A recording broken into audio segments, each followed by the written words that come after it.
यानी इजराइल के बाद अमेरिका को भी बाहर कर खाड़ी देश ईरान के साथ अलायंस बनाने की तैयारी में है। अगर ये डील डन हुई तो खाड़ी देशों में अमेरिकी सैन्य अड्डों की जमीन खिसक जाएगी। खाड़ी देशों का ग्रुप ईरान की टोल शर्तों को मानने के लिए तैयार है। खाड़ी देश एक प्रस्ताव पर काम कर रहे हैं जिसमें ईरान को टोल के नाम पर पैसे मिलेंगे, जबकि ट्रंप हॉर्मुज में टोल के सख्त खिलाफ है। असल में खाड़ी देशों का प्लान युद्ध से अमेरिका के सेफ एग्जिट देने का है, जिससे ईरान के आगे अमेरिका के सरेंडर की इमेज न बने। जबकि ईरान ने अरब वर्ल्ड से अगर डील कर ली तो वो अमेरिका के सैन्य अड्डों को तबाह करने तक रुकेगा नहीं। ईरान के पड़ोस में जितने भी ट्रंप के बेस हैं, वहाँ ईरान मार्च 26 वाला बारूदी तांडव 6 महीने तक दिखाने का गोला बारूद उठाकर बैठा है। कितने ड्रोन लॉन्च करेगा ईरान? शाहिद ड्रोन का सबसे बड़ा अड्डा। 6 महीने तक युद्ध ईरान की गारंटी। ईरान ने अपना सीक्रेट दिखाना शुरू कर दिया है। ईरान अब 6 दिन नहीं, 6 हफ्ते नहीं, 6 महीने तक युद्ध करने के लिए तैयार है। ये सुरंग और यहाँ रखे हुए ड्रोन सबूत है कि ईरान की फायर पावर 6 महीने तक चलती रहेगी और इस दौरान उसकी ड्रोन वाली प्रोडक्शन लाइन लगातार काम करती रहेगी। इस सीक्रेट अड्डे में ड्रोन गिनकर थक जाएंगे ट्रंप और नेतन्याहू। ईरान बता रहा है कि इस वीडियो को देखकर क्यों इजराइल, अमेरिका और उसके साथी खाड़ी देशों को घबराने की जरूरत है, क्योंकि अब वो युद्ध में अपनी सबसे खास रणनीति बदलने जा रहा है और उसके नए हमले मिसाइल अटैक से भी घातक होने जा रहे हैं। 6 महीनों में अगर ईरान अमेरिका बेस क्लियर कर पाएगा तो फिर अगला नंबर इजराइल से हिसाब बराबरी का है, जिसका जिम्मा ईरान ने यमन के हुती फाइटर्स को दे दिया है। यरूशलेम पोस्ट की रिपोर्ट के मुताबिक ईरान से सैन्य तकनीक हासिल करने वाले हुती लड़ाकों ने हाल ही में मिसाइल टेस्ट किया है, जिससे फाइटर ग्रुप की फायर पावर डबल हो गई। इसके अलावा हुती अपनी मिसाइलों की रेंज और तबाही का दायरा बढ़ा रहे हैं, जिससे इजराइल को ज्यादा से ज्यादा नुकसान पहुंचाया जा सके। इजराइल के ईरान पर हमले के बाद हुती लड़ाकों ने अब तक नेतन्याहू आर्मी को बराबर की टक्कर दी है, जबकि लेबनान से हिजबुल्लाह के लड़ाके लगातार इजराइल पर हमला कर रहे हैं। रिपोर्ट के मुताबिक 28 मार्च से अब तक हुती फाइटर्स ने सिर्फ 6 मिसाइलें इजराइल पर दागी हैं और 5 ड्रोन से हमला किया है। हुती चीफ ने नई धमकी में कहा है कि ये उनका मास्टर स्ट्रोक है। लड़ाका ग्रुप के पास इजराइल पर दागने के लिए साल भर का मिसाइल गोदाम है। ईरान समर्थित फाइटर ग्रुप पहले से कहीं ज्यादा घातक प्लान के साथ वॉर मोड में आ चुके हैं। कल तक जिस हिजबुल्लाह को इजराइल लेबनान में घुसकर मार रहा था, वो आज की तारीख में जबरदस्त टक्कर दे रहा है। हिजबुल्लाह चीफ नईम कासिम ने धमकी दी है कि ट्रंप के कहने पर इजराइल से जो समझौता हुआ है वो किसी काम का नहीं। नईम कासिम ने ट्रंप से ईरान वाली डील की डिमांड कर दी है।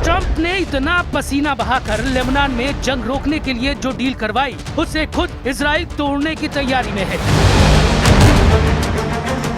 क्योंकि इजराइल के सामने लेबनान से निकलने के लिए जो शर्त रखी गई वो हिजबुल्लाह मानने को तैयार नहीं, क्योंकि हिजबुल्लाह के हथियार छोड़ने का मतलब है अपने पैर पर खुद कुल्हाड़ी मारना।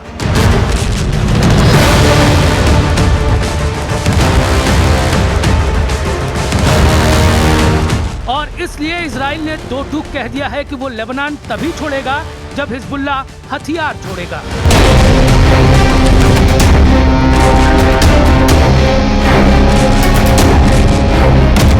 इजराइल के रक्षा मंत्री इजराइल कॉट्स ने कहा कि इजराइल का लेबनान की जमीन पर कब्जा करने का कोई इरादा नहीं है, लेकिन जब तक हिजबुल्लाह अपने हथियार नहीं छोड़ता तब तक इजरायली सेना दक्षिणी लेबनान के कुछ इलाकों में तैनात रहेगी। कॉर्ड्स ने कहा कि इजराइल की पहली प्राथमिकता अपनी सीमा की सुरक्षा है, इसलिए हिजबुल्लाह के हथियार छोड़ने तक इजराइल की सेना की पूरी वापसी नहीं होगी।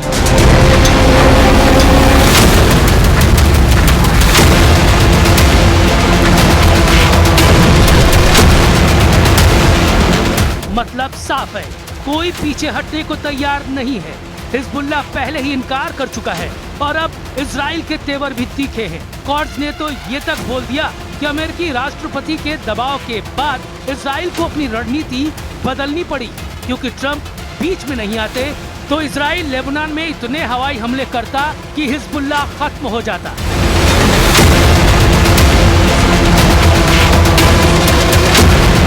लेकिन अमेरिका के दबाव की वजह से इजराइल को बेरूत पर हमले रोकने पड़े और अब वो केवल चुनिंदा जगहों पर हमले कर रहा है। यही नहीं, इजराइल के रक्षा मंत्री ने लगे हाथ ईरान को भी चेतावनी दे डाली।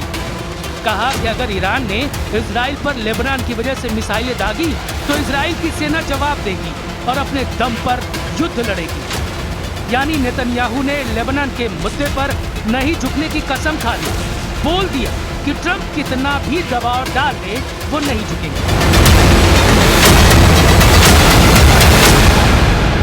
No matter what happens in the talks, with an agreement, without an agreement, I pledge to you that Iran, as long as I'm Prime Minister, will never have a nuclear weapon. Never. As long as I am the Prime Minister of Israel, I will not let that happen. अब देखना होगा कि Israel का अगला कदम क्या होगा। वो Lebanon में इसी तरह मिलिट्री ऑपरेशन अंजाम देगा या ईरान और हिजबुल्लाह से आर पार का युद्ध लड़ेगा। क्योंकि ट्रंप ने अगर जल्दी मुस्तफा खमेनी और उनकी मिसाइल ब्रिगेड को नहीं रोका तो इजराइल का बचना नामुमकिन होगा। तेहरान की तरफ से इस वार्निंग को डिकोड कर लिया गया है, लेकिन मुस्तफा खमेनी और उनके तमाम लीडर्स को टारगेट करने के लिए अमेरिका ने भी पूरी तैयारी कर ली है। ट्रंप ने धमकी देकर बता दिया कि अगला टोमाहाक क्रूज मिसाइल कहां गिरने के लिए तैयार की जा चुकी है। दोहा में ईरान का स्टैंड अगर चेंज नहीं होता है तो ये मान लीजिए खाड़ी देशों में कहर बरतेगा। दोस्तों, अमेरिका और ईरान में एक बार फिर तल्खी है, फिर से तनाव बनता नजर आ रहा है और IRGC ने हमला किया है, जवाबी हमला किया है अमेरिका के अहदाफ पर, अमेरिका के ठिकानों पर। जी हां, ईरान और अमेरिका के दरमियान कशीदगी एक बार फिर बढ़ गई है। ईरान की इस्लामी इनकलाबी गार्ड्स कोर यानी IRGC नेवी ने दावा किया है कि उसने अमरीकी फौजी टारगेट्स को निशाना बनाया है। ईरानी हुक्काम के मुताबिक यह कार्रवाई ईरानी साहिली इलाकों पर होने वाले अमरीकी हमलों के जवाब में किया गया जवाबी हमला है, यानी पलटवार है। आप देख रहे हैं न्यूज़ 18 का सोशल मीडिया प्लेटफॉर्म, मैं हूं विशाल आजम। IRGC नेवी की जानिब से जारी बयान में कहा गया है कि इस कार्रवाई में खित्ते में यानी पूरे रीजन में मौजूद अमरीकी फौज की तैनाती के मुकामात को निशाना बनाया गया। ईरान का कहना है कि अमरीका ने इससे पहले ईरानी साहिली इलाकों पर यानी ये ईरानी कोस्ट हैं वहां पर फिजाई हमले किए, एयर स्ट्राइक किए थे, जिसके बाद यह जवाबी कार्रवाई की गई है। बयान के मुताबिक अमेरिका ने आबनाए हुर्मुज से यानी स्ट्रेट ऑफ हुर्मुज से एक जहाज के गुजरने को जवाज बनाकर कार्रवाई की। ईरान का मौक़िफ़ है कि अमेरिका मुख्तलिफ बहानों से अपने वादों और मुआहिदों की खिलाफ वर्जी करता रहा है।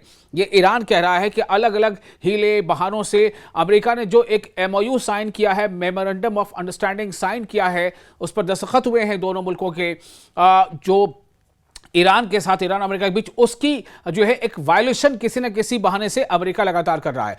दूसरी जानिब अमेरिकी सेंट्रल कमांड यानी सेंटकॉम ने भी ईरान में बाज अहदाफ कहते हैं टारगेट को, बाज टारगेट्स पर हमलों की तस्दीक की है। अमेरिकी हुकाम का कहना है कि यह कार्रवाई एक ड्रोन हमले के जवाब में की गई है। यानी ईरान कह रहा है कि चूंकि अमेरिका ने ईरानी कोस्ट पर हमला किया, एयर स्ट्राइक किया, इसलिए ईरान जो है वो उसने जवाबी हमला किया। अमेरिका का कहना है कि हमने हमला बेशक किया, लेकिन हमने कुछ ड्रोन हमले की जवाबी हमला किया, जिसमें उनके मुताबिक सिंगापुर के परचम बरदार माल बरदार जहाज MV एवर लोली को निशाना बनाया गया था, जैसा अमेरिका का कहना है। सेंटकॉम का कहना है अमेरिकी दावे के मुताबिक ये वाकया आबनाए हुर्मुज यानी स्ट्रेट ऑफ हुर्मुज के करीब ओमान के साहिली इलाके में पेश आया। तहम ईरान ने हमेशा की तरह इन इल्जामात को मुस्तरद कर दिया है। ईरानी हुकाम का कहना है कि वो गैर फौजी अहदाफ को निशाना बनाने की पॉलिसी नहीं रखते।